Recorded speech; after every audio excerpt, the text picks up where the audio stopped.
Hi, my name is Antonio Beasley, and our book is White Teacher Talks About Race by Julia Lansman.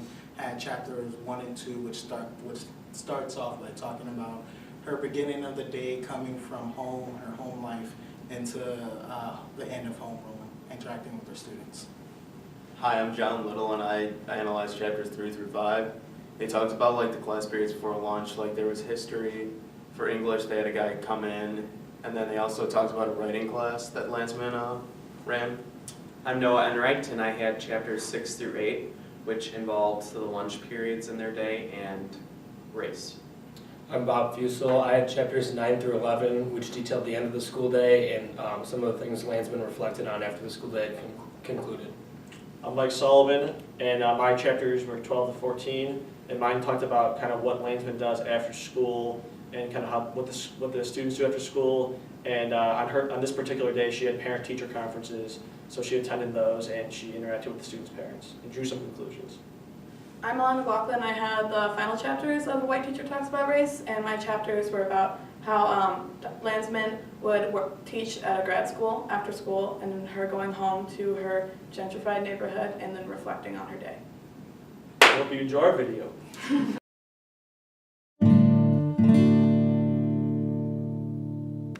Hey you guys, my name is Antonio Beasley, and for my artifact I chose Makes Me Want to Holler by Nathan McCall. It's a book that is referenced within the book White Teacher Talks About Race by Julia Lansman. In the book, Lansman talks about how she likes to adapt her teaching style to fit her students' needs, and she notices that one of her students doesn't like to read a lot. He just comes in, puts his head down, and doesn't bother with class. So one day she presented this book to him because she knew it would relate to him. Because he's from a bad background, he used to be a part of a gang and stuff like that. She wanted to present this book to him to give him a different perspective of somebody that used to be in his place. And when the student found out about the book, he was completely excited. He loved the book. He came to her every morning, reading chapters to her, saying lines that he really enjoyed. And I felt like that was pretty important for a teacher. She found out what she needed to do to reach the student. And I feel like that's universal around all teachers. They need to find out what their student likes and enjoys and find a way to bring that to them. So right now, I have a scene with Molly, and we're just going to talk about a book that she really likes as a student. Mr. Beasley. Hi, how are you? Good, how are you? I wanted to talk to you because I was reading this book you assigned, and I actually really, really like it.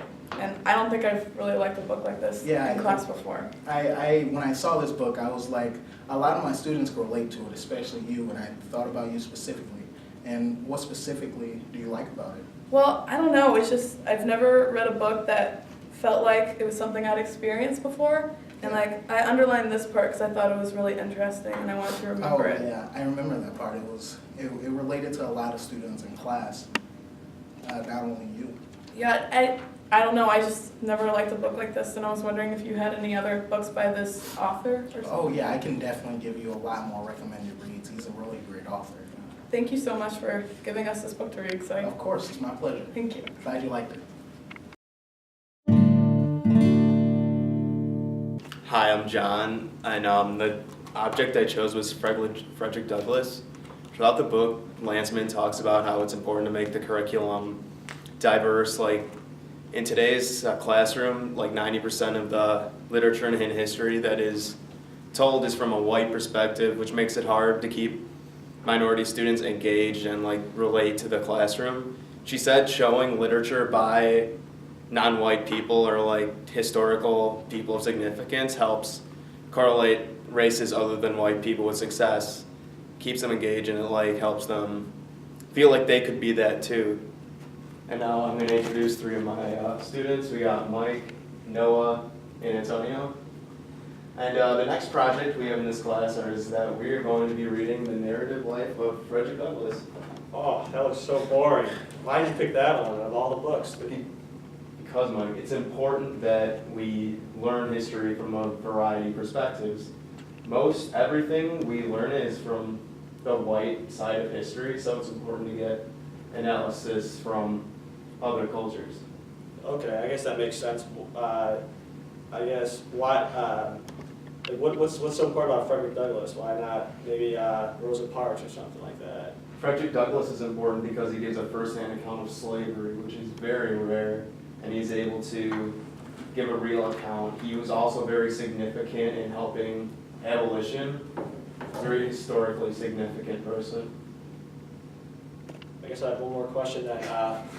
How do you think relationships between different races has improved since slavery? Obviously, it's gotten a little better. Do you think, what are your interpretations? Obviously, we're not close to being done, I assume. Obviously, we're not close to being done. I feel like it's slowly improving and showing education from a variety of cultures, such as Frederick Douglass, maybe something from a non-American perspective will help equate all races and cultures with success and have everyone move up in society and do well. Okay. I guess, what do you do in your personal life to kind of help out relationships between the races? And as a teacher, I guess you're pretty influential out there, so. As a teacher, I look to get speakers from non-white perspectives, choose books like Frederick Douglass to make sure that people of all colors can be engaged in literature so they're not learning about white people all of the time. And also that equates that you can be black or Hispanic or Asian and just be as successful as the majority here in America. Yeah, I think that's important because I'm from an all-white town, and when I go into the city, I see a lot of people that are different from me, and I guess if I don't have that interaction with them in the classroom, then it's not a surprise, but now that you feel uncomfortable, it's just good to kind of have that first-hand experience of that, because obviously everyone's not the same, and you have to look at both sides. Exactly. You need to make the curriculum appeal to people of all cultures. Yeah, I agree. Thank you.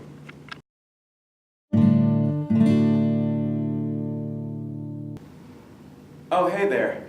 I'm Noah Enright, and my artifact for this book is a guitar.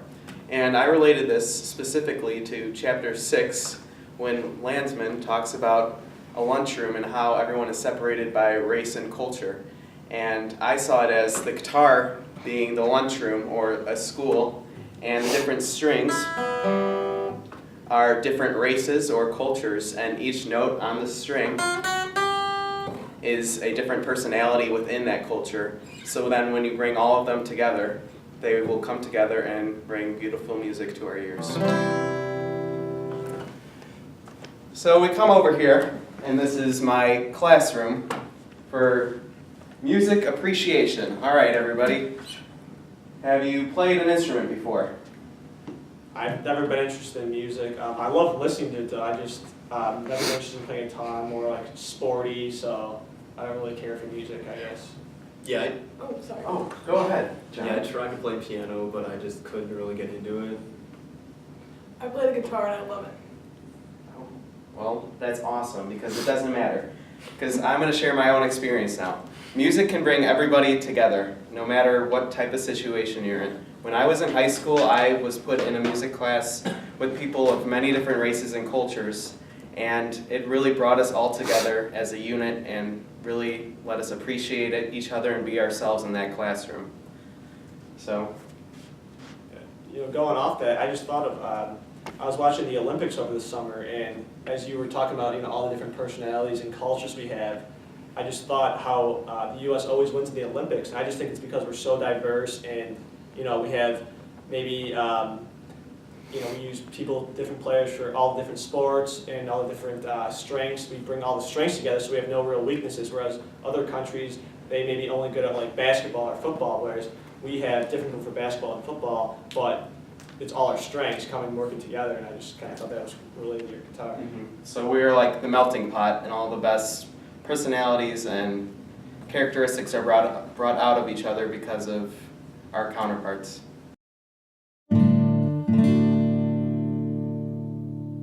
Hi guys, I'm Bob Fusel, and the item I chose was a bandana. So one of the main things that Landsman talks about in her story is how students who don't necessarily fit the traditional mold of being a good student or looking like a good student, how teachers tend to inherently lower their expectations or think that just because they're dressed a certain way that they're not going to perform as well in school. And so I use the bandana as an example of something that maybe a student wears to express their individuality or something like that, and how that could lead teachers to think, oh, maybe he or she doesn't care as much about school, and how instead of just making these judgments, we should first allow the student to show how much they care about school or make their own decisions, and then as it's teacher's responsibility to then go off that to see where their level is and how much they need to be interacting appropriately. And if they do recognize a student who maybe doesn't care as much or doesn't fit the traditional mold, instead of lowering expectations, I think they should instead raise them to then try to reach out to that student more and get them on the correct path so that they can also be successful. So we have a scene right here. We have Mike, who's a student who doesn't necessarily fit the proper mold of what a normal student would look like.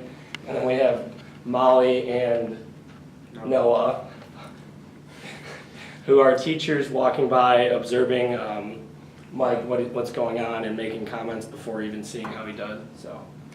Do you see the bandana? Looks like a hoodlum, must not do well in school. Yeah. Have you ever had him as a student? No, I haven't, but I wouldn't want him as a student. Me neither.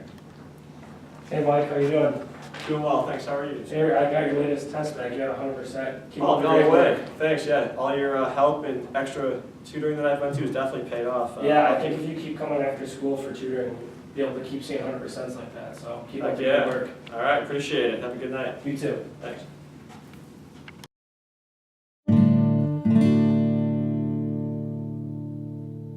All right, hi guys, my name is Mike Sullivan, and my item of choice is basketball. We'll get into why I selected them in a second.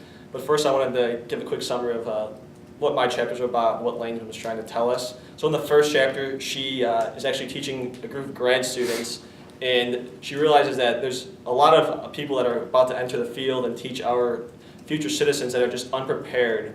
So she suggests making maybe more classes to get them prepared and doing more actual practical knowledge, kind of like what we do at service learning. She kind of talked about that. And so now I'm going to go into why I selected my basketball. So in the second chapter, which I found more interesting, Lanesman was at parent-teacher night, and she realized how she only gets to see the students' parents once a year, maybe twice a year, depending on their relationship. And she said that that's not right. She wants to keep a more active relationship so she can be more involved in the community and with the students' parents and kind of get ideas from them. And so at my grade school, actually, teachers would show up to my games when I was playing, and obviously all my parents would be there, and this would just kind of give teachers an opportunity to interact with parents, get ideas from them, check in on students, just maybe how they can be an extra help if possible. And then after the game, they would even sometimes join coaches, parents, teachers, and obviously the students for dinner, and it would just be a good bonding experience and just make sure the teachers and students are on the same page. So I have Bob, who's a parent, John, who is a teacher, and Molly, who is also a parent. Molly and Bob are my parents, and then John is my math instructor. So here's kind of how an ideal situation would work with the parent-teacher relationship. So how's Mike doing at school? You know, Mike's a good kid. He's kind of noisy sometimes in class. He's goofs off occasionally, but he's doing well, so tell him to keep up the good work. Thanks for coming to his game. We appreciate it. If you want to grab dinner with us and discuss more afterwards, we'd love to have you. Oh yeah, I'd love to hear you guys' ideas. We like to talk about the school system and what you can improve. Absolutely. Awesome. Thanks for coming for his game.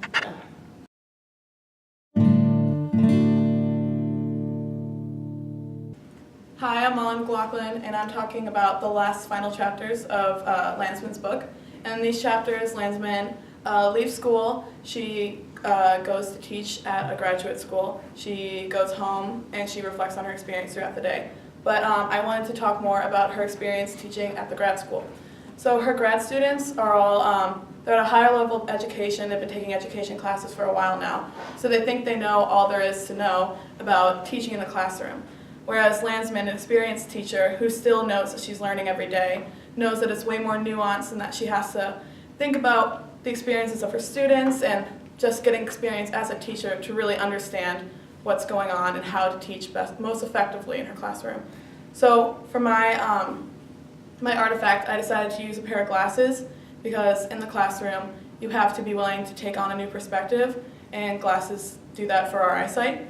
So my scenario is with Bob and Mike, and they're students in my grad classroom. Okay, so guys, when you're teaching in a classroom, how do you plan to break it down so that your students understand what's going on? Do you feel like you understand how to do that, or? Yeah, that's easy. We'll be fine. We don't need to know any more about that. Yeah. For sure. Yeah. I mean, I'm going into math and, you know, I'm an expert already, so I've passed all my classes with A's and it's just, I'm pretty much done, ready to get out of here. Yeah, we're pretty much ready to be teachers. I mean, we don't need to learn any of that stuff. Even without experience in the classroom, you think you know everything there is to know just by sitting here, Yeah. taking notes? Yeah, I mean, like I said, I'm an expert and, I guess ready to go get some experience by just starting off, so. Yeah, well, I'd have to disagree with you because I think I've learned how to be a teacher from the experience I've gained. Once you get out into the real world, you'll understand what it really means to take on new perspectives. It's like putting on a pair of glasses and taking on someone else's viewpoint and putting yourself in their shoes. And that's really necessary in the classroom, especially in a diverse classroom. Okay, I mean, I guess I can see where you're coming from, but like, I mean, well, I guess what do you suggest I do then? Because I'm about to graduate from grad school and just hope I can get started right away. I mean, I feel like I'm prepared. Do you have any suggestions? Well, the only way to get experience is to start experiencing what it's mean to be a teacher. I think what's most important is to be conscious of the differences amongst your students and be really aware, make sure you're listening to your students, make sure you're observing them and doing what's best for them and not what you think is best from what you've learned from classrooms. Like constantly reflect on what you're doing as a teacher. Sure. Good questions. Thank you.